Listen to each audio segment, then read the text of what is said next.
talk about Coleman Hughes. He was on The View this past week. Mm-hmm. Very smart guy and very intelligent young man. Mm-hmm. Yep. And he has different ideas. He's young. He's black. He has different ideas. And they said Sonny told him pieces. Oh, they say that? That's that was what the people, feedback that you said? That's what everybody's talking about. I don't think she did. I think he answered very well. Well, they saying she was rude. She was very rude. It says the writer Coleman Hughes went on The View and was greeted almost as though he had shown up wearing a white hood. Thank you. Thank you. It said Hughes, a soft-spoken black intellectual who is a political independent, was talking about his new book, The End of Race Politics, Arguments for a Colorblind America. Once upon a time, colorblindness was an uncontroversial idea. It was considered the core of American idea and worth aspiring to, even if we were failing to live up to it. In recent decades, though, it has run into a buzzsaw of opposition. It clashes with the left's near theology commitment to racial preferences, especially on college campuses with fashionable new forms of left-wing racism. So it is naive, out of date, and worse, even a tool of oppression used by sneaky racists to hide their design of rhetoric. This was the attitude of co-host Sonny Hostin. How she came at him. And mind you, I was telling my sister, she did a ancestry search for her mom and dad's side. Her feelings was hurt when he told her that her mom is from Spain. She's not black. And her mom's family, historically, they own slaves. So her mom because her mom is an advocate for blacks as well. Because she married a black, her dad is black. What is Sonny then? She's mixed. She's biracial. She's black, Spanish, from Spain, from Puerto Rico. So what she thought she was blended. She thought her mother was mostly black. Her mom thought she was probably Puerto Rican. Yeah, I mean, she should be American when she understands it. Thank you. But I see where he's been hit from a lot of adversaries regarding the title, colorblindness. It says the left always wants to retroactively enlist MLK for woke racial causes and thinking. But Hughes convincingly locates the great civil rights leader firmly within the colorblind tradition. Okay, so let's look and see what they said first, and then we'll talk about what we think. We're kind of a mixture. Well, I am of both, of him and then what, like Whoopi was saying. I should ask you to do is explain to folks what you mean by this. Arguments for a colorblind America. What do you mean when you say that? So a lot of people equate colorblindness to I don't see race or to pretending not to see race. I think that's a big mistake. We all see race, right? And we're all capable of being racially biased, so we should all be self-aware to that possibility. My argument is not for that. My argument is that we should try our very best to treat people without regard to race, both in our personal lives and our public policy. Of course. And the reason I wrote this book, thank you. The reason I wrote this book is because in the past 10 years, it has become very popular to, in the name of anti-racism, teach a kind of philosophy to our children and in general that says your race is everything. Right? And I think that is the wrong way to fight racism, and that's why I wrote this book at this time. I'm sorry, baby. Yeah. Can I just point out that there is a reason for that? You know, when I went to school, getting any information about anyone's race was not taught. No history, there was no black history, none of those things were taught. And here in America, 100 years ago when I was a young woman, that's how people saw you. That's how they judged you. So I think, I don't want to say it's your youth, but I think you have a point, but I think you have to also take into consideration what people have lived through in order to understand why there has been such a pointing of very specific racial things, like women couldn't get into colleges if you were... Okay, so we'll get more deep into it.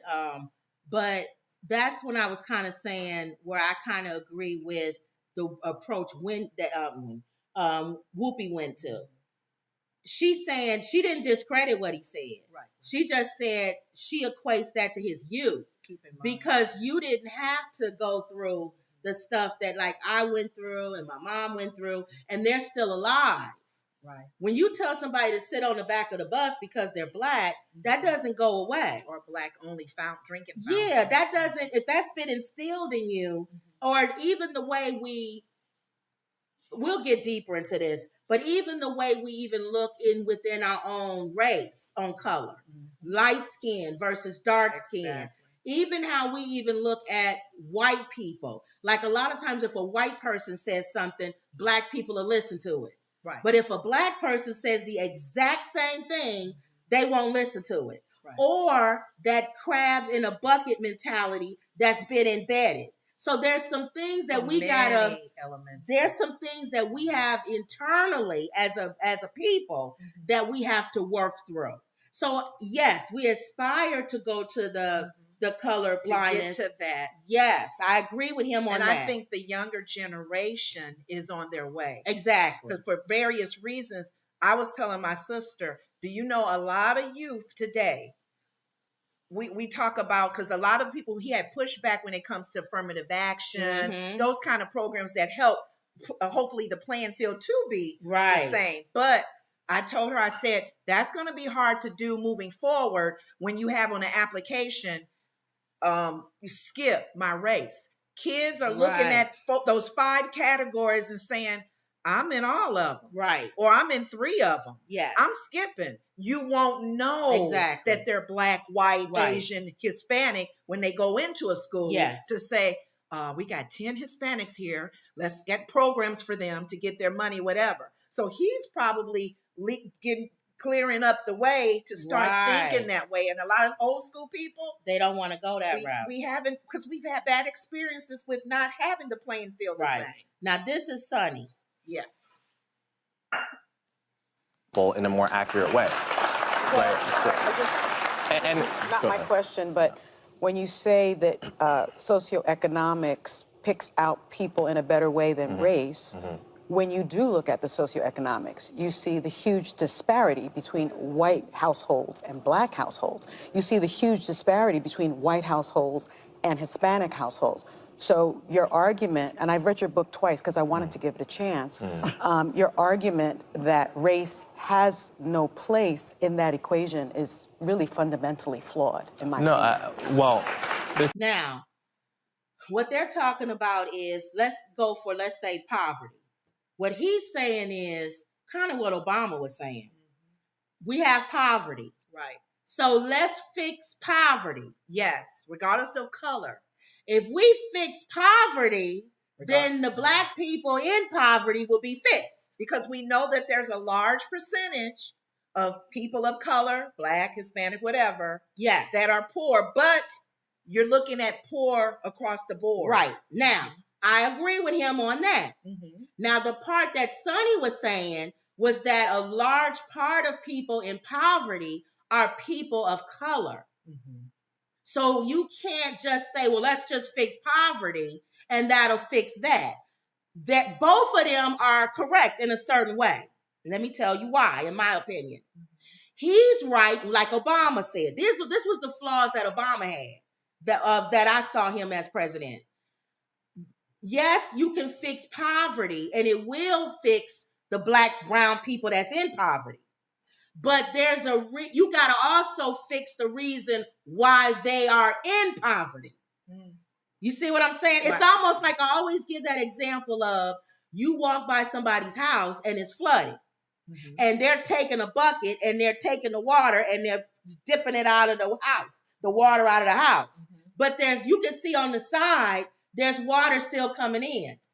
Okay. So you're absolutely correct. They need somebody to come in and help with buckets to get the water that's out of there, which is everybody. But we got to close the hole or water's just going to keep coming in. So you have to fix the reason why there are more black and brown people that are in poverty. That's kind of what Sonny's saying. I think she just didn't say it right. She was very confrontational with him. Yes, she was. And it was like, you're flawed. No, he's not. No, he's not. He's absolutely correct. Thank you. So everybody needs to get in with a bucket and let's get that water out the house. Because the poverty problem is hitting different race of people. All races, white people, everybody's poverty doesn't see a color. It doesn't. That's what he's saying. So if we fix poverty, we will fix the black people and the brown people. Will fix the large group that is impoverished. But what Sonny's saying, which she didn't say it correctly, you gotta fix the whole of water that's coming in the house. It's a reason why black and brown people are at the highest part. That has to be looked at separately. That's what she's saying. But she didn't say that right. Right. She rather dismiss what he said and say he was wrong rather than say, how can the two work together? Exactly. And that, to me, shows that you're open. If you're calling yourself on a show called The View, that's why a lot of people who have different views do not come on the show as freely as you want them to. Exactly. Because I understand there are advocates for blacks specifically. There are advocates for Latinos. There are advocates for Asian, whatever your ethnicity is, or you may just be pushing towards that. So yes, there's specific programs to address the people of color that are poor versus everybody that's poor. Because maybe you have a connection with your people or your race, or if you had a church in that community, whatever your connection is, you're targeting a certain group of people that are poor. But he's saying, let's aspire to not always put color on something. I agree. So it's more than one reason why something can be to get your stats. I agree. So go ahead. So, and what he's saying, to be perfectly honest, if you look at the whole and concentrate on the whole, that has no color. Because if there's a reason why most black and brown people are in poverty, if you concentrate on why that water is coming in, you'll still take care of it. He's saying, why don't we look at the problem and not put a particular color on it? Yes. That's kind of what he's saying. Yes. And that's somebody, like Whoopi was saying, he's young.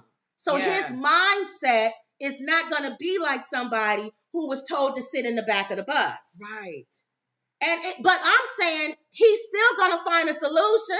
So why would she tear down what he's saying? Yeah, because everybody should be on the same page to bring those numbers down. And my thing is, absolutely, when I read this article just in the beginning, that's why I'm not a Democrat.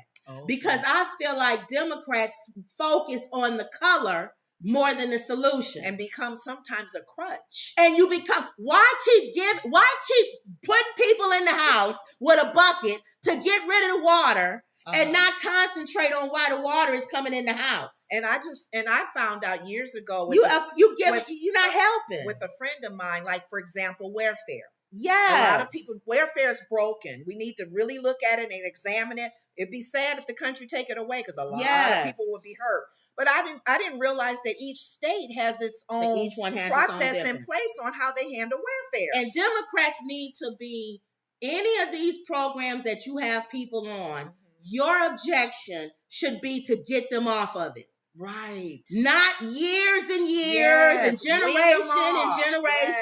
Yes. No. And that's the thing I don't like about Democrats. Generations have been on it. Whoopi said she was on it. Yes. For a season. Yes. It's supposed to be for a season and then move on. It gave her bootstraps. Yes. To lift herself up. So that's my only thing is they never concentrate on closing the hole. They always concentrate on the problem. Just clearing the water out the house. They never look at the solution of how to close that hole up. More water don't come in. Yes. Okay. So that was my whole thing with her, going after him. Two separate questions.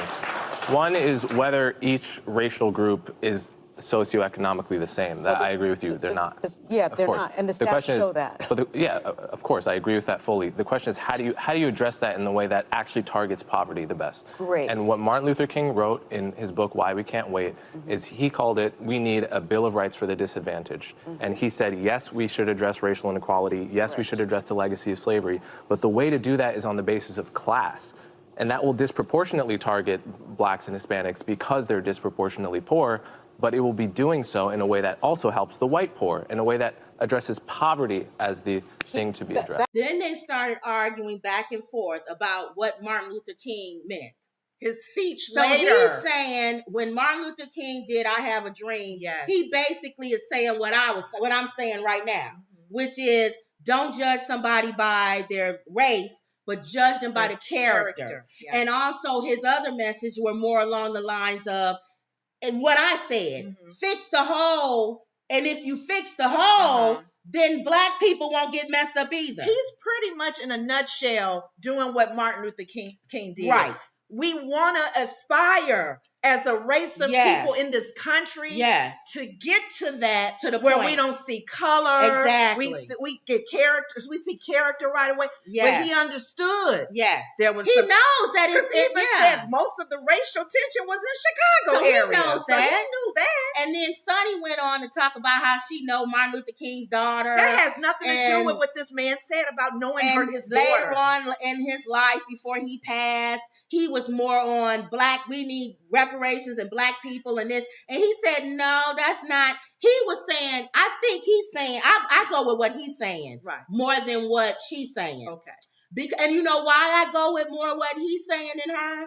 Because there was a distinction between him and the Nation of Islam. Yes. There was a distinction. So obviously he wasn't saying what they were saying. Exactly. He was saying something different. That at that time was not that popular with black people. It wasn't. Because they was like, I'm not working with no white person. They don't like me. Love him? Yeah. Try to talk to him? So I don't know what Sonny's talking about. And with all due respect, his daughter does not know him. She reads like we all do about her dad. That's what we're. He died when she was little. Our opinion, she was very young when he died. She don't know her dad like that. He didn't sit down and talk to her about reparations. She had to talk to family members. Ma, how did Dad think about this? Brother, big brother. Oh, let me read a book. Yeah. Because she was young. Yeah. So, and if you don't even need to say you know his daughter. What does that have to do with nothing anything? to do with anything, Sonny. And he was wrong, Sonny. And he was saying, and the way he looked like, okay, like, what does that mean? Yeah. We all read his books, like she did too. Yeah, he's a very intelligent but guy. My so thing I do see is, both. I see him both. And Whoopi. I see both. And what he's there saying. are some things that are systemic. Is that the word? Systemic? Systemic racism. That I feel are directly black people. Yeah. And those things need to be fixed. Or Hispanics. Or people of brown people. And taken care of. Now that's it. Period. Yeah. But on the other hand, I do understand him. Yes. There are some things that are broad. Yeah. That if you concentrate on the broad picture of it, will fall in there. Yeah. If your whole thing is safety for the country, and our military, we fall in there. Yeah. Women. That has no race. People of color. Well, Mom, yeah. You want to pull her in, please? Yeah. I'm like, once we get off the video, I can't do both. Okay. Again, now you let want me move more on. to show more of what she said. Yeah, but I can move on. Go ahead. Because I can't do both. We don't want to be too long. Yeah. Okay. That part is true, but as you are a student of Dr. King, I'm not only a student of Dr. King, I know his daughter, Bernice, right? So I'm going to get to my question. Go ahead. Nobody care that you know his daughter. But he also says you must include race. No, he didn't. He says it's yes, he does. Okay, well, everyone should go read the book Why We Can't Wait. Let's not get sidetracked by that. Yeah. I don't think I've been co-opted by anyone. I've only voted twice, both for Democrats. Although I'm an independent, I would vote for a Republican, probably a non-Trump Republican if they were compelling. I don't think there's any evidence I've been co-opted by anyone, and I think that's an ad hominem tactic people use to not address really the important conversations we're having here. And I think it's better, and it would be better for everyone if we stuck to the topics rather than make it about me. So she tried to make it seem like he is a Republican plant. And that this ideology of being colorblind must come from is coming from the far right, because they pretty much want to eliminate black people. Exactly. Yeah. So they want you all to be colorblind so that you don't see the differences and how things need to be done. He had quickly started to talk about the story that happened in California with the woke children. Yeah. And they didn't go into it because they went right into her question because she was pointing at Whoopi. I heard him talk about that. They had young kids, Hispanic kids who hardly spoke English in California school. They were teaching them about white supremacy. Mind you, one, the kids hardly spoke English, so their English needed to be taught. Number two, bad scores in math.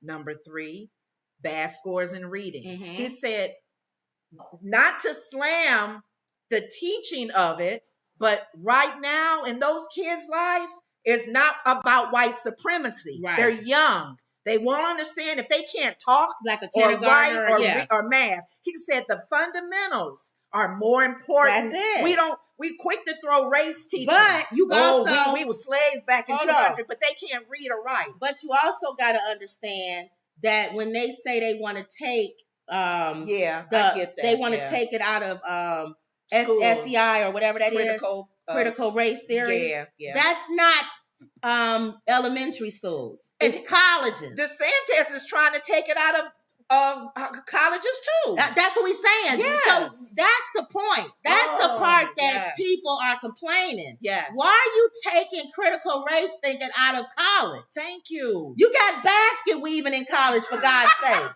Take that out. Thank you. So it's college level. So that's the part that a lot of the people on the right, they don't tell you that. When they say they're trying to teach our kids blank, blank. No, they're trying to teach your college kids. So they're old enough to say whether they want to take that class or not. Thank you. So that's all I'm saying there. So I think he's a good guy. I'm gonna show another one, but he's a free thinker, like a lot of kids are doing now. He's a free thinker.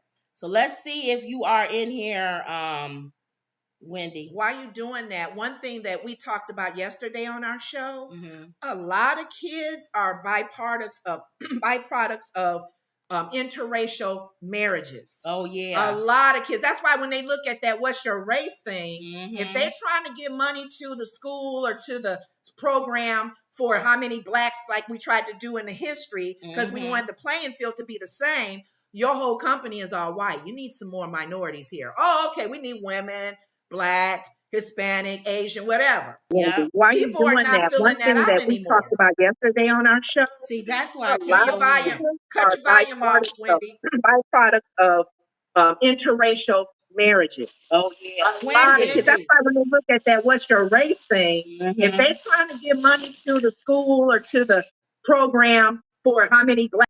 Okay, that's what I was saying.